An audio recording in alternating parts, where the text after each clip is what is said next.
exploded by firewalling smart bombs. Yeah, that Armageddon is about to bleed into structure, and this looks like it's going to be a clean sheet for the Camel Empire. Maul is still taking a little bit of damage off and on, but the Oneris isn't seeming to have any trouble wrapping I say himself. the word firewalling. You know, we may have some new players watching the stream. Why don't you explain to us what firewalling is? So firewalling is if you get like a smart bombing ship and kind of put it out as the vanguard, and put it out in front of your fleet.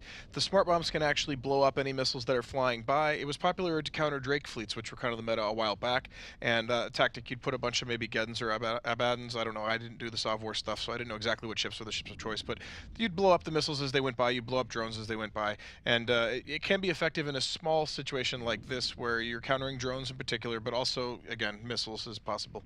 Yep, so that EOS finally bleeding into structure. It is going to go down.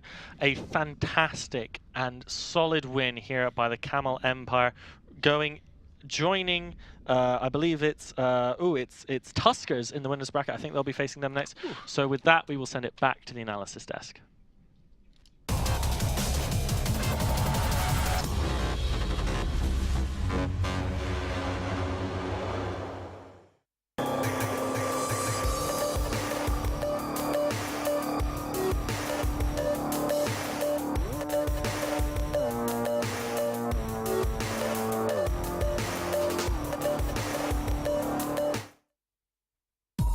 War target has engaged bait. Jump, jump. Target has been broadcast. Kill the pod. Red versus blue, shooting people in the face all day, but best friends after.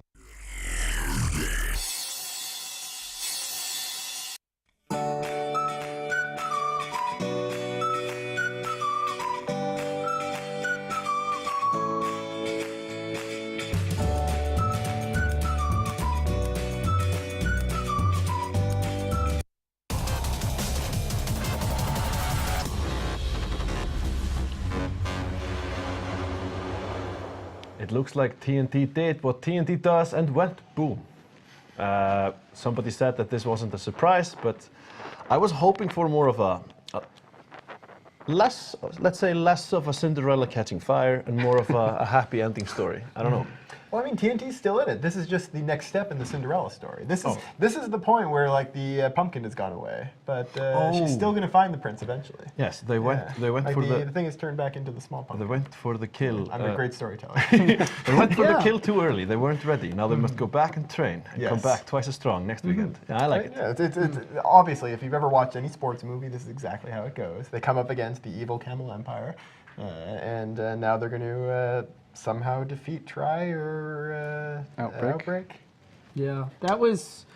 I remarked before we came back to the desk that it's kind of sad when a match that's executed that perfectly is not at all surprising. Like, nobody was jumping up out of their chairs like, oh my goodness, because Camel is just expected to perform like that. They've done it so consistently so far. That doesn't make it less impressive on a technical level, but going into it, you just thought, okay, if they bring a damp setup and they win the damp war, we know how it goes. They've done it, and they keep doing it.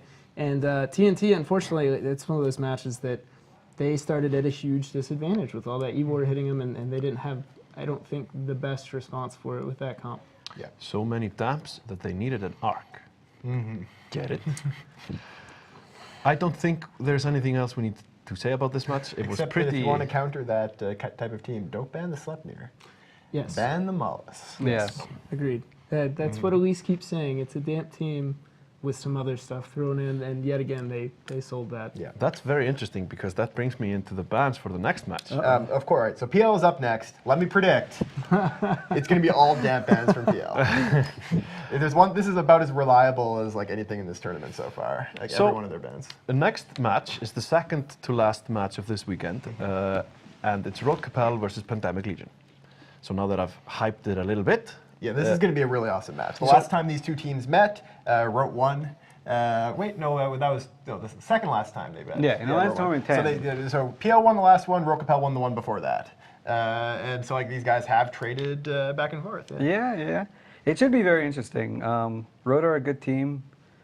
They've had PL's number before. But I mean, PL, they kind of seem, I don't know, they've got something going on. Their first match, they won just barely. The second match, they needed like divine intervention to win. And the third match, like Manny almost died again. I don't know. I think maybe they're just betting on like my heart condition or something. I just want to see how close they can They've get actually it. just taken out an insurance Yeah, policy. Yeah, so, it's so very to possible. underline the pressure that you yourself and Bacchanalian are under, sorry, one of you represents PL, the other represents Road Capel. We've put a live feed of the volcano up. That's going on now, right now in Iceland. It's just a fissure. There's no danger to us here. It is like 300 or 400 kilometers away from the capital. It's pretty.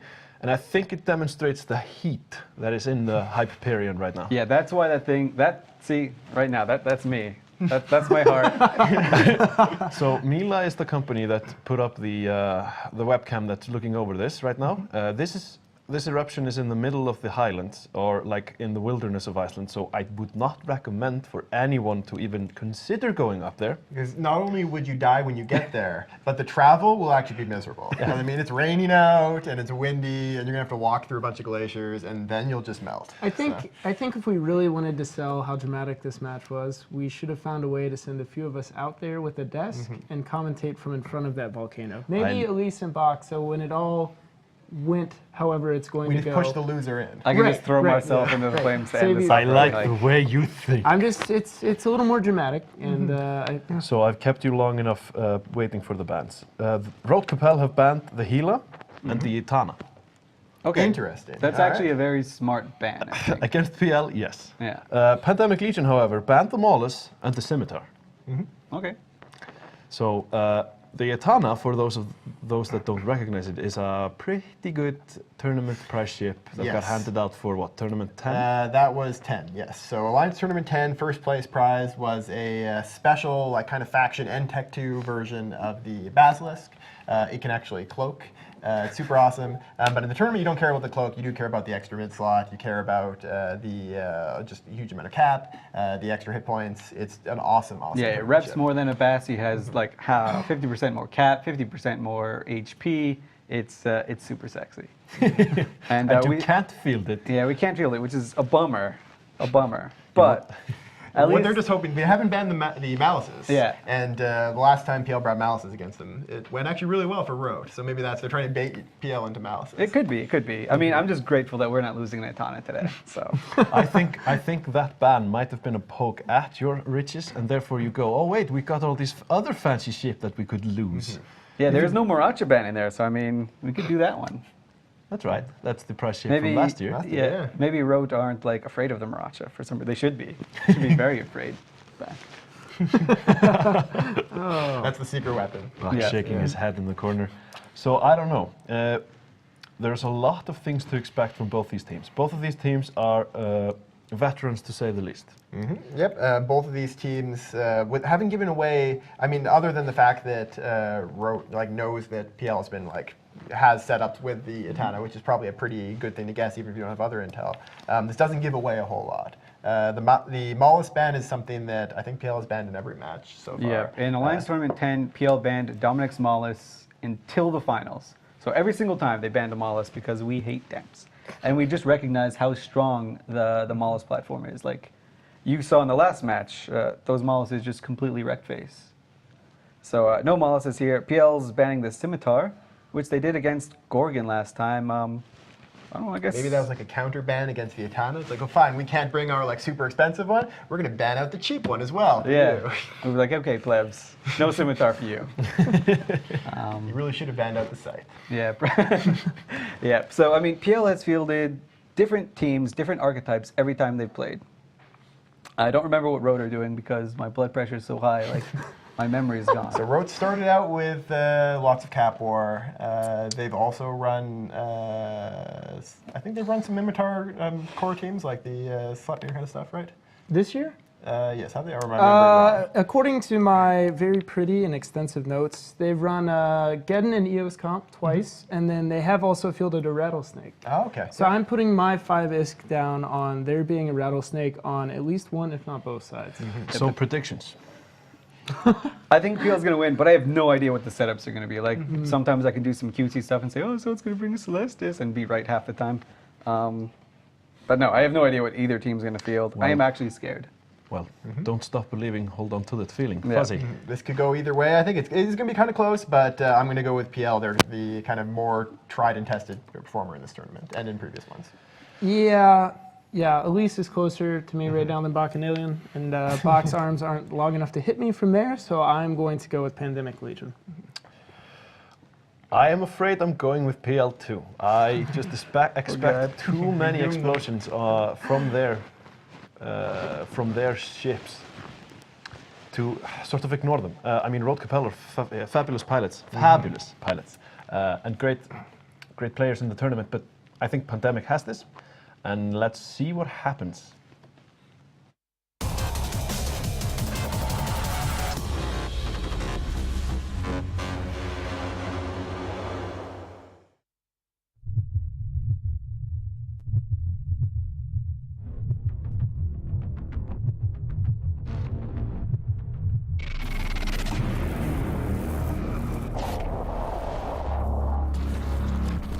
Okay, we'll just chillax for a sec, everybody. And then we'll just like Grathlic explode, and it's gonna be awesome. It's not gonna be worth, 500 bill, but it's gonna be okay. Do I have to like do it? I want Is every that kind of dead like motherfucker out of the alliance. No, Every one. bro? no mad.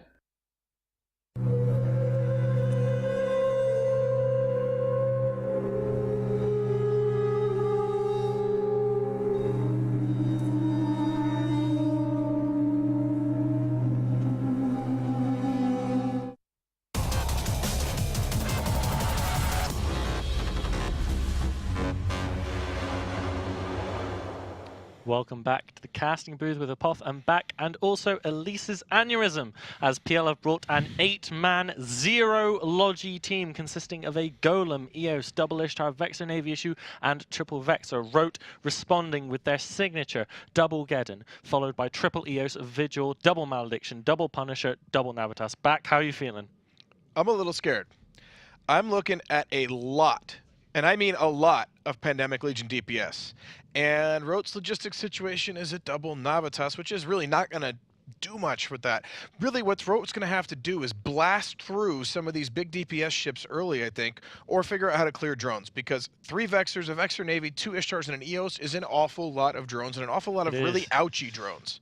So timer is counting down, and we are go. We will see what happens. A bunch of the Rote team, including the Eos and the Geddons, warped in at 0. The support for Rote is up top, and they look to be, let's see, we have some Malediction. What drones did the PL team drop? I really want to know. What drones have they we have dropped? They have dropped Bouncers. Bouncers and off Tyrus, Tenebros, so Eos, straight into armor. Straight into armor. That's just so much damage. That is a huge amount of volley. With the PL team just kiting off, trying not to get tackled, there is a web on the Vexor Navy. Johnny, the Eos goes! Tyrus is down, just amazingly fast. Unbelievable volley from PL, and another EO straight into armor. This is an incredible amount of DPS being put out by the Pandemic Legion team. This is a team we have not seen before. Pandemic Legion have come up with something completely new. However, their EOS is tackled. It's one of the slower ships. It's probably their link. It certainly is their link as well if they have any. That Vexor Navy is taking on out. But the second EOS by the time explodes. the EOS got tackled, Sakura Nihil's EOS is down. There's another third tackle on it. I'm guessing it's Lucky CCS. Here comes He's going to last EOS. about 3 Another volleys. huge amount of DPS gone. The Road Capel team will have basically no DPS after this is gone. It will have whatever drones the Armageddons have. It will have then a bunch of Hero Malediction guns and Punisher guns. What is this? The Vexor Navy issue might go down, but it's certainly not going to matter. They might even do some damage to that EOS. But Road Capel just absolutely manhandled by the DPS Pandemic Legion brought. They said, you know, Agony wanted a DPS team, but forget their DPS team. We're going to show them how it's done, and they absolutely are doing it. Bringing kill 2 because PL are bringing sentries back. Oh my goodness. Snake O'Connor Armageddon now half armor already. Pake's EOS is barely into armor. This is all but over for Road Capel. There's really no way back from this. My God, really the tragic. Armageddon, as you say, it was Snake going down. The other one probably to follow. The EOS of Pandemic Legion is now muted. It is going to go down. We think it's painted and everything, but here we go. The other Armageddon down. That's way more DPS off the field. What PL did beautifully here. I mean, it looks like Rote had a very aggressive comp, but not really a high damage, win the game right away comp. They had a kind of longer term. That's what those Armageddons are for. And Pandemic Legion just brought out this instant volley to your face from right where we start. Like right from the first second, they were just doing overwhelming damage, and Road Capel had no answer. Given 2 matches ago, when PL's 2 bursts flew out of the arena at the beginning of the match, Seamus has balls of steel to allow his pilots to fly a kitey setup. I mean, to be Yeah, to be fair, they are. They starbursted around, making it really difficult for Rote to run anything down. I mean, really. That getting going down as well. PL have lost their EOS and their EOS Vexor kill. Navy. They've got a giant point lead at this point. Look at the attack bar of Rote Capel. There's nothing left of them. I mean, what do they even have guns on the Malediction?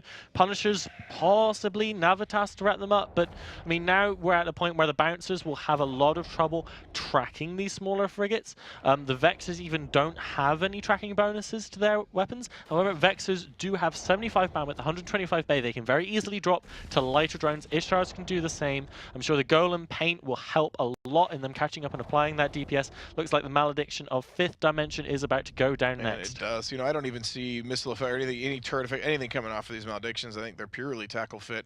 So really just not much left. The Seamus Orzo's Vexor is taking a little bit of damage. There's probably hero punishers there trying to do some damage. He's getting neuted, but it's newts from a frigate. That's not going to turn off its cat mod with near the ease as an Armageddon. And Vigil just vanishes there.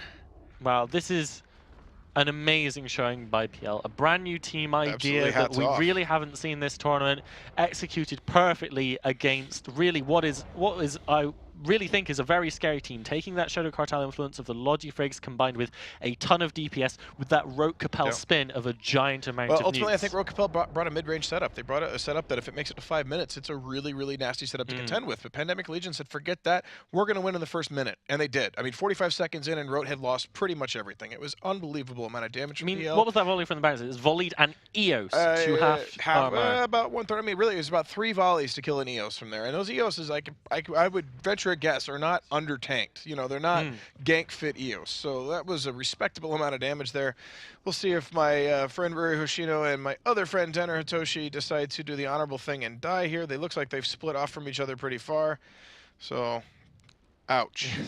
Ouch is about all I've got to say. As the last two Navises do go down, looks like they're kiting around, trying to prolong the fight to not lose in under 5 minutes. They're not allowing PL to get the agony record of however long that was for this tournament. I mean, that team has left, I think, us both pretty speechless. I mean, like, I don't see, like, where kind of this is inspired from. I think this is a brand new setup that, you know, the theory crafters in PL, who are, you know, very famous for being so, have kind of seen this comp. I remember at least saying he got a couple of texts from Seamus saying he had a fantastic idea. I remember you saying you got a mail from Tyrus saying, like, we've got a cool new comp as well. I almost think they either changed their minds last minute or were just trolling me a little bit. I know there was some stuff posted on our forums that looked like an OPSEC kind of leaked in a fairly public area. That was a huge there boundary goes violation. the final Navitas. But that's not what they went with. So I will be having some drinks to, you know, cry in my beer tonight along with Sir Squeebles, and we're going to go back to him and let him gloat over me. Back to Elise's smug.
Smug alert. That went almost as expected with a new team composition that we haven't seen in this tournament. Although we did see a full drone team fielded. Yeah, full drone no logi is something that PL brought out on the second to last weekend, I think, or was it the last weekend of the last tournament? One of those last 3 days at least. And today we saw a team that brought only drones as well. But they did not fare as well as PL did now. Yeah, I think, I mean, at the risk of, I'm just going to give that a minute to sink in. Yeah, no, I'm going to need some time here. I think that Pandemic Legion comp was about as cool and unexpected as anything they could have brought. Like, when I heard no logi, I was like, okay, this is definitely PL, confirmed that it is Pandemic Legion. But that could have been executed so poorly. But there's something so genius about the drone DPS that projects, you got that golem anchor that makes no sense whatsoever to compete with, and then the entire team, in the event of, say, a mass MJD into the middle of your team, can just like shotgun out and pleasantly kill you from range if they don't want to all stay together. Yeah, that was a surprise. Even expecting to be surprised, I was still surprised. Yeah, when I heard under piloted team, there wasn't a tinker as well. I was thinking, oh man, this is they've just gone off the deep end. All right, well, but no, it did the job. I officially add that fit to the list of fits that I will allow to have less than 12 pilots. So now that your grin allows you to talk, I don't even know. Randolph, what? Never stop smiling. That's something I learned from Shadu. You know what? All right, go ahead. Okay, so the Rote team was actually, it was pretty smart. It was a smart team. It was kind of, the MJDing was actually pretty textbook, and I really, really liked it. Unfortunately for them, the PL team was extremely kitey and extremely, extremely high damage. This is sort of a setup that PL has brought before. It's what we introduced in the last Alliance tournament. It was sort of the meta buster last Alliance tournament. I don't think that it's going to be as repeated and as effective this Alliance tournament, but I still think it's very strong. And it just shows the respect that PL had for the Rote team. They took a very, very strong setup and piloted it fairly well. The one bad thing is that we lost Pake, which is the EOS that survived barely the last 2 times. And the lucky charm is gone. Yeah, I don't know, man. That's pretty harsh. Another thing about that match that unfortunately the people watching didn't get to experience was as soon as the camera zoomed in and everything on Rote Capel's side was MJDing, instinctively, as if on a roller coaster, our hands all went up. And everyone was like, it's more fun if you put your hands up, and it actually was. Yeah. But yeah, I mean, the silver lining to that, of course, is that Bach now feels my pain, and that, yeah, we will be out in Reykjavik later tonight, forgetting about those matches. The good news, or the silver lining, if there is one for Rote, is their path is not nearly as hard immediately. So next Saturday, it's not going to be a total death match. They won't have to face Shadow Cartel or anything else. So they'll have a little bit of an easier path, but it's the elimination bracket. It's going to be hard, and you don't want to be there. They're up against Ronin or MIF, right? Yeah. So I mean, it's still going to be tough, but it's not quite as intimidating as Try or Afterlife or Outbreak or. There are no more easy matches. Yeah. Yeah, there wasn't many easy matches today, just based on how they all went. There was a lot of this loser's bracket, though. It's really the really creme de la creme, as they say, in very, very bad languages.